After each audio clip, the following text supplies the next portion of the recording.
what to believe. There's a lot of, there's endless news stations, endless social media, all kinds of websites. Where's a really good place? Obviously here, and obviously our website, but where else can folks go to get the real information?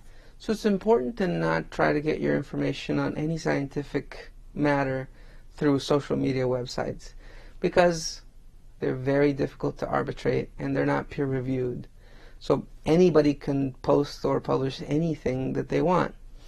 You want to get information from the local health authority, because that is pertaining to your situation specifically. So the Southern Nevada Health District website is full of very useful information at a local level. There you can look up the symptoms and what things to look out for. You could look at, the mandates of mask wearing, what the expectations are if you come in contact with someone who was infected, or if you're infected yourself or think you may be infected. So that's a great place to start. And then for more detailed information, the CDC has a website that's specifically for patients, which is separate from the physician website. The WHO, or the World Health Organization, is also a valuable resource. And then for physicians, the IDSA, or the Infectious Disease Society of America, is also a wealth of information. The CDC has made it very easy on the community side with graphics and all sorts of things to make that, as you said, much easier to understand. Absolutely. Yeah. And it has to be easy to digest. That's what we try to do here as well. What about here at home? Obviously it's very hot outside right now and will be for a couple months still. Are pools safe, parks safe, or still, as you said, stay home for now? It's all about distance, right? So the question of whether you're safe at a pool depends on how crowded that pool is. If it's the pool in your backyard, that's the safest. If it's a public pool, you want to make sure that you continue to maintain that 6 feet of distance at least, that you don't congregate in queues, that if you need to go to the bathroom, that people aren't just like all bunched up in there. Because the closer you are to others, the higher the risk of infection. It's hard to wear a mask in very high heat settings, but it still remains the best way to protect yourself out in public and to protect others. So if you are able to maintain that social distance, pools should be relatively safe. There's nothing that's completely safe other than just staying at home, but that may be quite difficult. So I ask you this almost every other day, but are we any closer to a vaccine? Hopefully so. Dr. Fauci keeps saying it on the press conferences nationally, but there's no date that's specifically targeted for that vaccine. He suggests the end of the year, and I hope that it will be available and effective. So first of all, safe, then effective, and then available to the people that need it. The other thing to look out for is treatment options. So remdesivir is the drug that's been used to treat. It's had modest improvement in disease. Now dexamethasone, which is a steroid medication, has shown some promise. There's a trial out of England that found that it was worthwhile to use with a mortality benefit, and that's something that's a really big deal to doctors. And then, plasma therapy, which has also been helpful. UMC, in conjunction with UNLV, have a plasma program to help our patients that have COVID. So hopefully, with time, more therapies will become available, and then this will be a more easily treated disease. In the meantime, as you said, though, wash your hands, wear the mask, social distance, and if you do want to be tested, we have several options for you at UMC. Go to the UMC website, umcsn.com, and click on the COVID-19 tab. From there, you can go to our public testing sites. We have one set up at Thomas & Mack at the UNLV campus, and also another at Texas Station. You can make an appointment online. It's extremely easy, and then it's drive-through testing. And if you're a larger company or corporation, you can also email us at covid19testing@umcsn.com, and we can set up for your organization to be tested as a whole. So a lot of testing options. But most importantly, stay home, stay away from other people, keep social distancing, right? And care for each other. And care for each other and be kind. Yes. All right. Thank you so much for joining us here on UMC Digest. Take care of yourselves and your family and put the mask on, right? Right. All right. We'll see you soon.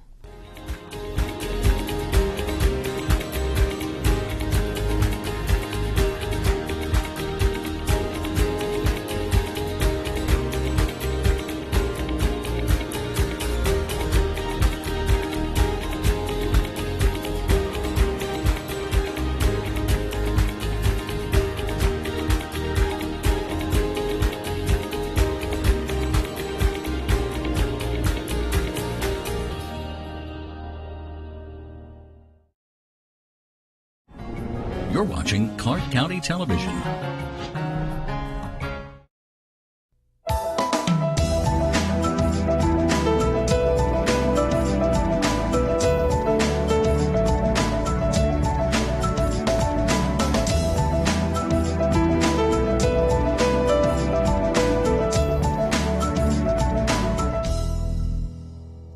Since the earliest days, entertainment played a part in the hotel casinos of Las Vegas, but it was in the 1950s when Las Vegas gained the reputation as the entertainment capital of the world, and the dancers of the chorus line were at the center.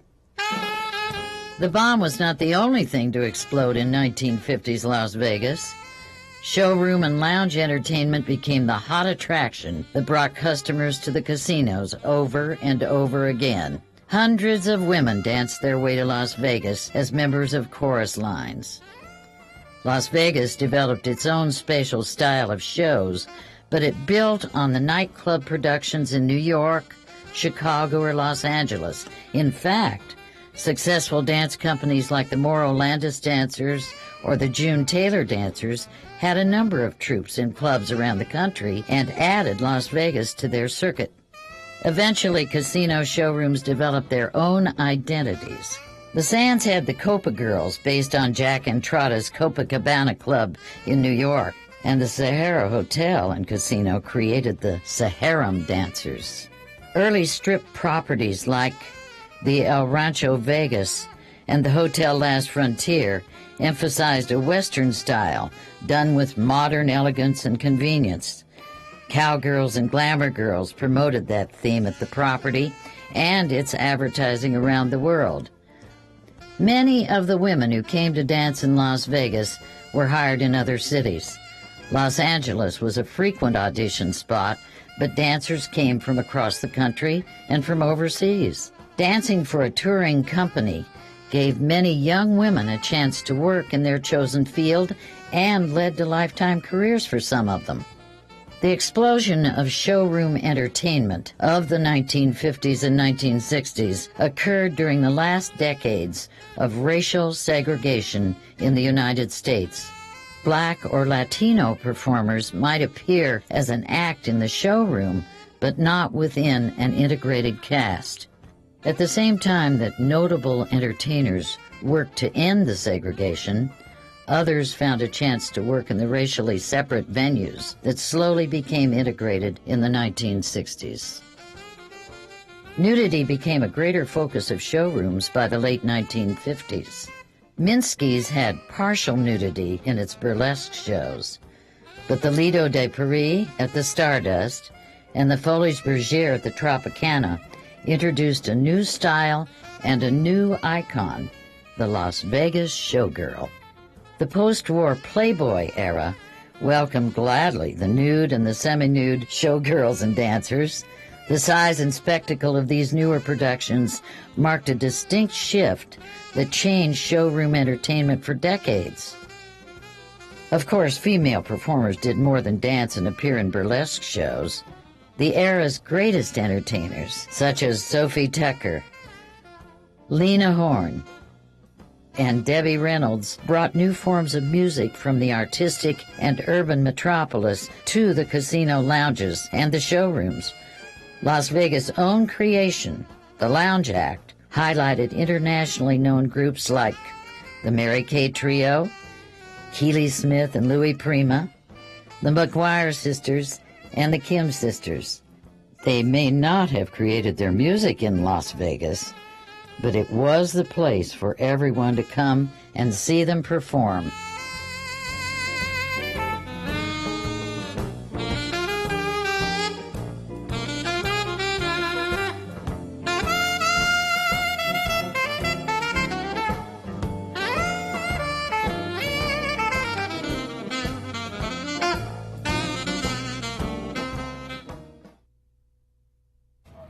You ready? There's no time for downtime. Better get better, quick. UMC Quick Care has locations all across the valley, and you never need an appointment. So get in and get better. UMC Quick Care. Can't move. Drowning is the leading cause of death in young children in southern Nevada. Remember these safety steps. Patrol. Always have an adult actively watching children in the water. Protect. Provide defensive barriers between your child and the pool. Prepare. Create a water safety plan for your family. Enroll children in swimming classes and equip your pool with safety equipment. Be ready to call 911 in an emergency. Keep it fun and safe all year long. Visit GetHealthyClarkCounty.org.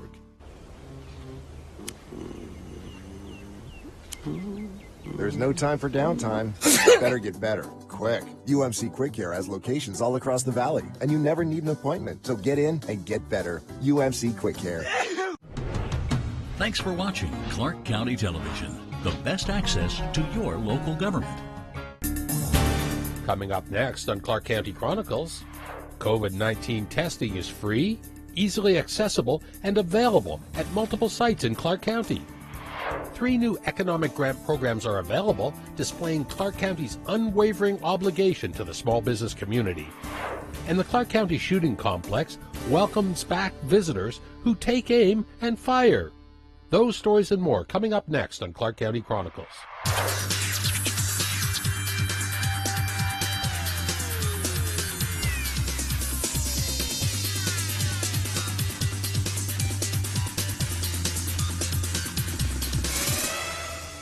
Hello, I'm Randy Swallow. Welcome to Clark County Chronicles.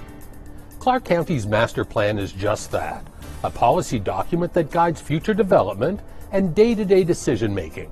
And residents are invited to chime in as we transform Clark County as this blueprint is being rewritten. We always get people who show up to zoning commission and have concerns about things in their backyard. This is really the opportunity to dictate what the backyard looks like for the whole community. Commissioner Justin Jones is a staunch advocate for smart controlled growth, and his sprawling Southwest Commission District F is sure to benefit from the transformed Clark County plan for the future. Clark County is undertaking a rewrite for the massive master plan, which was first adopted 37 years ago when Clark County was home to just over 500,000 people. Fast forward to 2020 and a population of more than 2.2 million residents.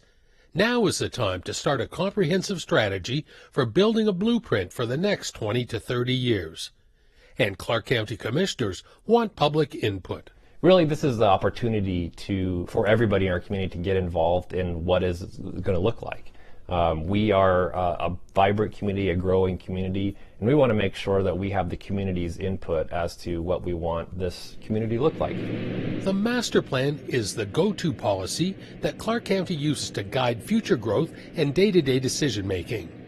And the development code is a set of regulations that guide how development should occur in Clark County. So we're actually combining the master plan, which is really the governing docket for what our community looks like, with our development code. And so the two of them together really shape what development looks like here in Clark County. So that's everything from roads to parks to where we site the type of development from retail to residential.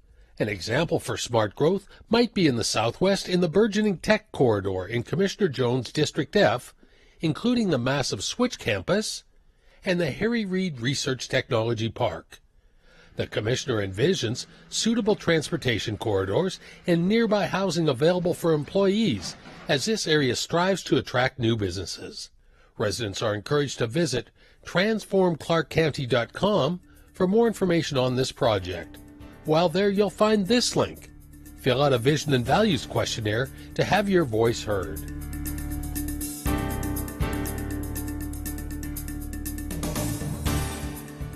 Due to the coronavirus pandemic, the Clark County Government Center and many county facilities will now operate on a 4-day, Monday through Thursday schedule. There are 5,718 impacted positions, and I respectfully request your approval. The COVID-19 pandemic has wreaked economic impact on nearly every business and organization, including Clark County government. And for Clark County employees, that translates into pay cuts and a reduced work week, which means most county offices will now be closed on Fridays. The letter of agreement before you this morning is a 1-year term. It provides for concessions in the form of a modified work schedule, which will reduce the number of hours worked in a pay period from 80 hours to 76 hours, resulting in a cost savings of $24,666,865 for fiscal year 2021. The Clark County Commissioners approved the switch to a 4-day work week at a recent public board meeting. The Clark County Fire Department employees will accept similar concessions and relinquish 6 paid holidays, which will result in a grand total of more than $33 million saved on this year's county budget. At a time when first responders are sometimes maligned, sometimes celebrated, we know that the fire department has been out there doing the work of the people. And this is one time among many times when they have tried to find a way to contribute to the improvement of the things that we're facing. All governments are in a real bind right now. And so it doesn't change anything in terms of how much work they do. It doesn't change anything in terms of how much we rely upon them. About 7,800 employees will be affected, but several departments and divisions will continue their usual 5-day and weekend services, including the Department of Family Services, Juvenile Justice Service, Animal Control, Code Enforcement, Building Inspections, and the Recorder's Office.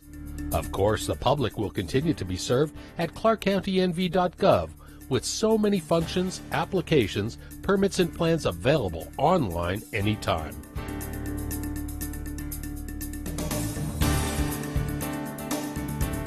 Clark County's commitment to the small business community has never been greater. 3 separate economic grant programs are available to small and medium-sized businesses as they reopen and shift into recovery mode. Clark County truly understands that many of our small businesses are currently facing a lot of economic challenges. A recent town hall hosted by Commission Vice Chair Lawrence Weekly brought together a group of small business boosters who dispense advice, leadership, and encouragement to suffering small business owners. Representatives were on hand from a trio of local chambers of commerce, Latin, urban, and Asian. If you're truly not alone, call your chambers, call Clark County, seek those resources. We're here to help. This Facebook Live program gave eager entrepreneurs a chance to go online and ask the panel of economic experts for guidance as they navigate through the COVID-19 crush. I want to encourage those entrepreneurs, those dreamers, don't let this stop you. There are great opportunities, as sad as that may sound, there are great opportunities when there is great need. Clark County's Director of Community and Economic Development, Shawnee Coleman, is encouraging business owners to be nimble and flexible as we all negotiate the so-called new normal in 2020 and beyond. I also believe that even though there's a little bit of tragedy there, there's always an opportunity to learn something and pivot to something that's next. A lot of people say that we are currently in an industrial revolution with AI, and so I would ask you to look at your business and say, okay, based on COVID, things that have changed. There's a lot more people working from home. Are there opportunities for your business to support people working from home? Just kind of how restaurants pivoted to doing curbside delivery. I think people need to be innovative and look at things from that perspective. But Clark County is more than just talk when it comes to providing a boost to our local small business community. The Board of County Commissioners approved 3 separate grant programs available: the Small Business Stabilization Grant, the Small Business Rental Assistance Program, and the Small Business Protective Retrofit Grant. Each of these individual grant programs offer $5,000 to $10,000 each to local businesses. Clark County has earmarked more than $19 million to help stabilize small businesses affected by the coronavirus. Applications and information can be found on the county's Office of Community and Economic Development website at clarkcountynv.gov/BRC.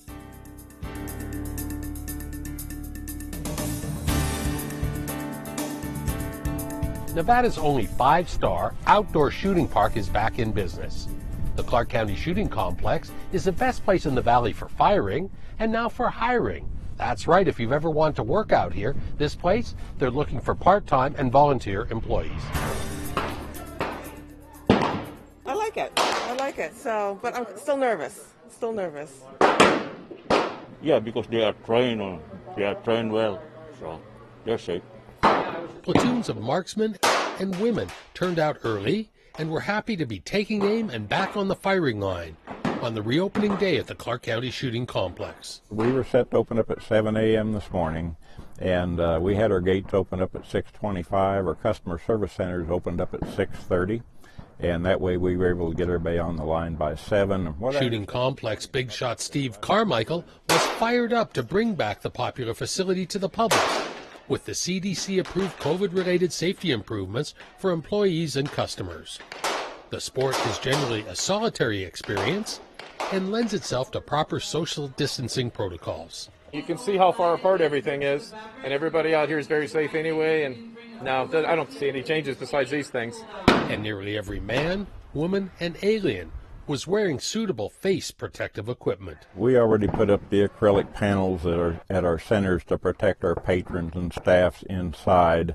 We're maintaining the 6-foot distancing in the buildings and no more than a 50% occupancy in the buildings. Fortunately for outside, for our public shooting areas, most of those are naturally distanced that way. The public rifle pistol center is on 10-foot centers already, and then all of our staff will be masked while they're dealing with the public.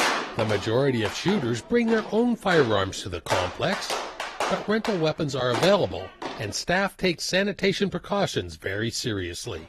Obviously, before we do disinfect it, make sure it's clear. This still has the flag in, so we know that it is. All rentals are available, and what we're doing, we're wiping them all down with bacteria and viral killing type agents when the equipment comes back in, and then we wipe them down and ready for the use of the next person. All of the ranges, including shotgun and archery, are back on target and available for public use. It takes dozens of staff members to run the shooting complex on a daily basis, and Mr. Carmichael is looking to bring on board a few more. We're hiring more new people. I think we processed 20-some new applications in the last week or so. Plus, we've had about 7 or 8 new volunteers that were going through the background checks and the fingerprinting and stuff. So I think within the next month or so, we'll probably be moving up in staffing levels and moving up in what we're able to offer the public. Call 702-455-2000 or go online at ClarkCountyNV.gov/shooting complex for hours, directions, rentals, and to apply for employment or volunteer positions. The Clark County Shooting Complex is located at 11357 North Decatur Boulevard, just north of the 215 Beltway.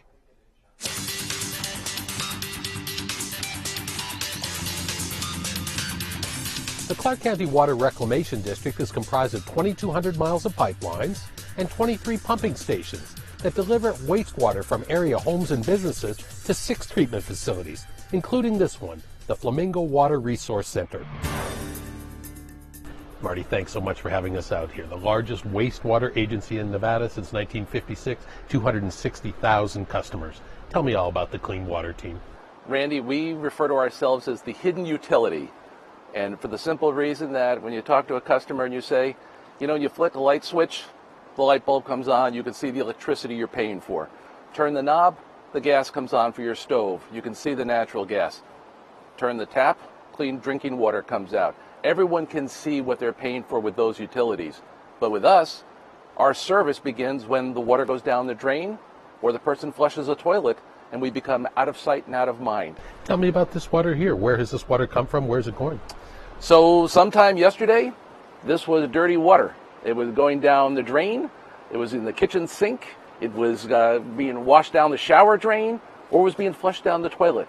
In homes as far away as Summerlin, hotel rooms along the Strip, but all those areas in unincorporated Clark County, residents, businesses, hotels, making its way down to the treatment facility. It went through treatment processes we call physical, chemical, biological, 12 to 18 hours until it comes out the far end of the treatment plant. And this is what you see going past is clean water, making its way to Las Vegas Wash, back out to Lake Mead, and becoming part of our water cycle. I know your mission didn't change during the coronavirus pandemic. You've literally treated water every single day for the past 64 years. But how did the COVID crisis affect your work out here at the district? Well, the first thing, of course, is the water never stops. Good times and bad, healthy, unhealthy times. The water is going to come down the drain. It's going to get flushed down the toilet. So we've got to do our job. We've got to gather it, and we've got to clean it. So first, the job never stops. And so during the pandemic, we had to learn a lot of lessons. We had to figure out how business-wise to work with fewer people in areas that were used to working close into each other. Our folks on the operations side had to keep doing their jobs every day. Our folks in the laboratories had to be working every day doing their tests and proving that the water was as clean as required. So those tasks never ended. So we had to figure out, how do we incorporate the social distancing? How do we work with facial coverings on when we have to communicate with each other? It's been challenging, but the work's been done every single day. The laboratory tests back up. That water is clean as it's supposed to be and meet our regulations every single day. Marty, you talked about construction, and even as you were driving us around your massive facility here on Flamingo, you have capital improvement projects going on. Tell me about them. Well, again, even in tough times with the economy, taking the hit, we know growth's going to come back. We know people are still going to move here. This is a community of choice. So we've got to accommodate that growth, and we've got to have the infrastructure in place. So that construction work hasn't stopped during this time. This year, we'll spend over $75 million on our capital improvement program. Next year, we'll be back to our normal average of $100 million. And for the next 15 plus years, we'll spend an average of $100 million a year. And that's providing both new capacity as our community grows, but also, just as importantly, we keep reinvesting in the infrastructure. Marty, public outreach is always a big facet of what you do out here at the district, and everything from your pain in the drain. You guys have a lot of fun with what you're doing. You've got your 3 Ps, you've got your fog, you've got your don't rush to flush. Tell me about your public outreach and why it's so important to get the word out there. Well, you're right. We do have fun with the messaging, because when you say the word poop, people smile. There's something about that word. So working that into the messaging to get people's attention has been important. Here's the practical side. People in our community have learned to become good stewards when it comes to conserving drinking water. Now we're working on them to becoming good stewards to protect clean water.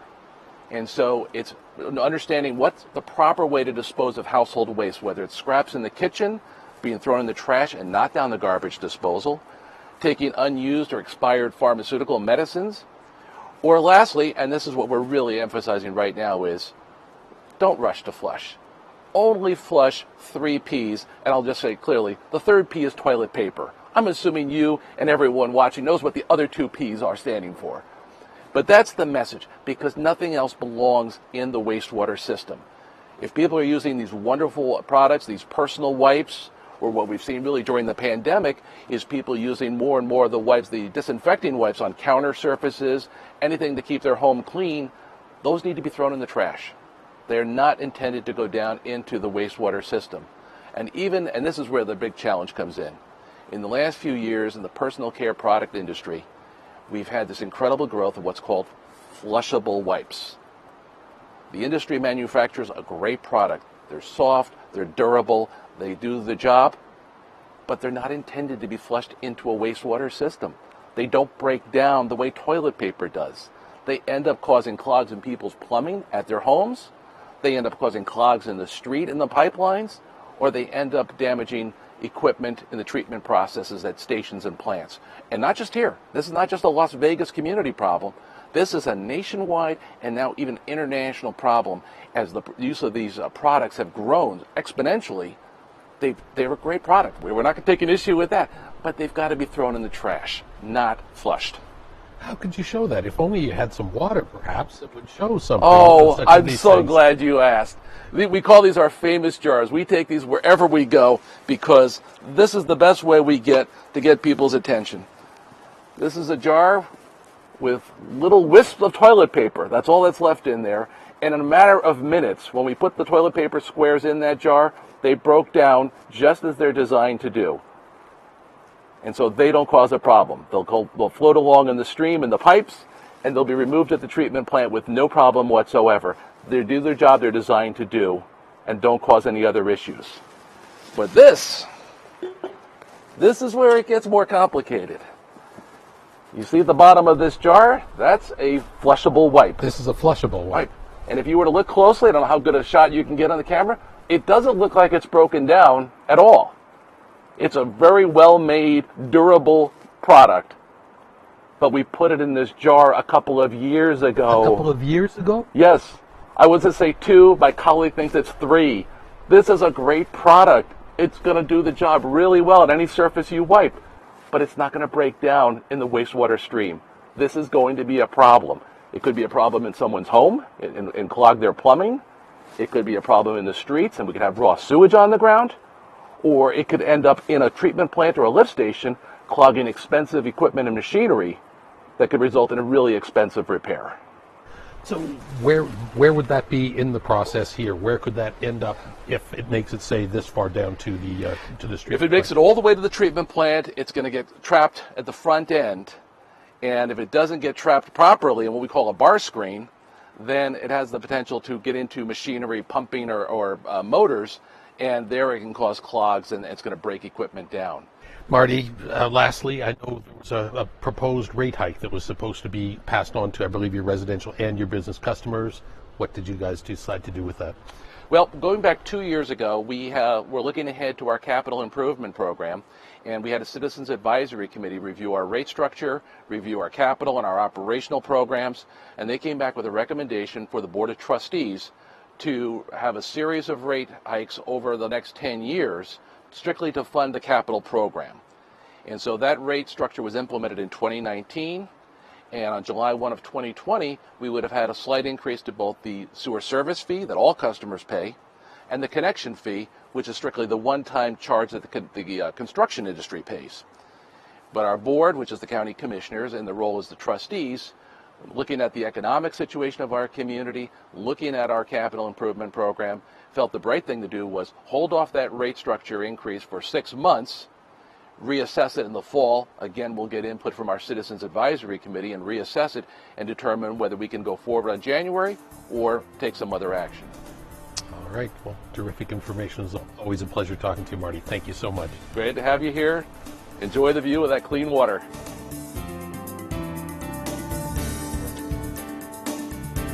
The Northside Hotel Casino is the newest location for appointment-only, free, drive-through or walk-through COVID-19 testing. Texas Station remains closed to gamblers, visitors, and diners, but the North Las Vegas Resort is now open to anyone wishing to stay safe, stay well, and be tested for COVID-19. We're really excited about the fact that we're making this so easy and accessible to our residents. As we continue to all work together to try and flatten this curve and get past this potential surge. The Texas Station parking garage will handle a few hundred throat swab tests daily, ramping up to 1,000 screenings each day. The University Medical Center in Clark County are spearheading the operation, but the boots on the ground and location are vital components and examples of the community support for the testing procedures. None of this would be possible. Not even an ounce of testing could be done without the support of the men and women in uniform back here from the National Guard. These men and women have been absolutely pivotal in our operation. I can't thank them enough. It's been proven that drive-up testing is the safest, easiest, and most convenient way to test as many people as possible. As with the UNLV location, both drive-through and walk-up appointments are available to the public. The sites are open to anyone, whether they are experiencing COVID symptoms or not. And best of all, no out-of-pocket costs to patients. To schedule an appointment at UNLV or Texas Station, visit UMC's website at umcsn.com. Testing is conducted Tuesday through Saturday from 8 a.m. to 4 p.m.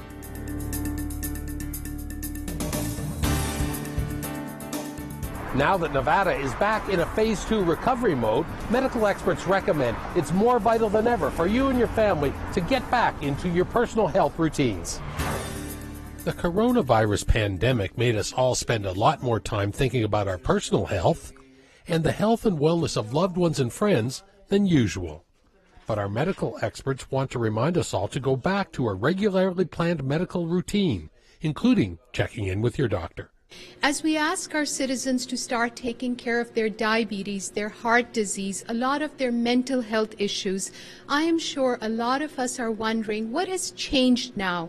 Is it safe for me to go back to my healthcare provider? Dr. Assad, a panel of distinguished healthcare professionals and local officials, met recently in the Las Vegas Medical District, united together to urge an anxious populace that it is not risky to return to a regimen for your physical, medical, and dental requirements. We feel that it's very important that now our community can get back to some normalcy, get back to their doctor's visits, their mental health visits, their autistic child's visits, get back to getting themselves comfortable, healthy, and ready for the fall. Clark County hospitals postponed all elective and non-emergency surgeries in March and April to safeguard the resources needed to treat patients with COVID-19. And at the early stages of the pandemic, these same health experts advised all non-essential workers to stay home. But times have changed. And I think the time has now come to allow our citizens to start taking care of a lot of those medical problems which for the last 2 months have been put on the back burner. The University Medical Center and every medical destination have transformed with a number of new practices, procedures, and supplies of sanitation product becoming the new normal for all visitors, patients, and healthcare professionals. It also allowed us to look at all the recommendations out of the CDC, the Health District, the American College of Surgeons, the nursing associations, the hospital associations, and we've all taken those proactive measures. The old medical adage that an ounce of prevention is worth a pound of cure has never been truer. Vaccinations and other shots should not be ignored. And now it's time really for people to start taking care of themselves. We've noticed